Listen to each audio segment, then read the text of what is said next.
భారత్ దాడి చేసింది తెలుసుగా పాకిస్తాన్ పైన. మంచి పని చేసింది. మంచి పని చేసింది. వాళ్ళ ప్రజల మీద ఏం చేయలేదు, ఉగ్రవాద స్థావరాల మీద చేశారు. తప్పే ఉంది, చేయాలి. పాకిస్తాన్ ఏం చెప్తుందంటే ఉగ్రవాద స్థావరాలు కాదు, మామూలు పౌరుల పైన కూడా దాడులు జరిగిందని చెప్పి అంటుంది. వాళ్ళు మామూలు పౌరులు, మా నాన్న 28 మందిని సాగొట్టకలేదు. పొరపాటు జరిగింది అని తప్పేం లేదు, అందులో నష్టం లేదు. నష్టమే లేదు. జరుగుతూ ఉంటాయి. భారత ప్రభుత్వం ఏం కానీ చెప్తుంది తెలిసి మా నాన్నని క్రూరంగా చంపేస్తే, ఉగ్రవాదం మీద దాడి జరిగితే ఆ పక్కన ఎవడో ఉంటే చచ్చిపోయి ఉండొచ్చు, ఒకడో ఇద్దరు. దానికి మంచి పనే.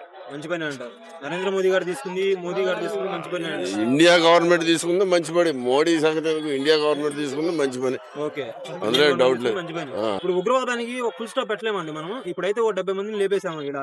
70 మంది ఎక్కడ అయ్యారు? 30 మంది. అఫీషియల్ రిపోర్ట్ వస్తే ఇంకా పెరగొచ్చు అని చెప్పి అంటున్నారు. ఒక్కోసారి వెళ్ళాలి, వెళ్తే అప్పుడే అక్కడ వాళ్ళ 3 మంది ఉండారు. ఒకసారి వెళ్ళి ఉగ్రవాద స్థావరాలని బాంబులు పెట్టి కాల్చిపారదాం కాదు, అంతే.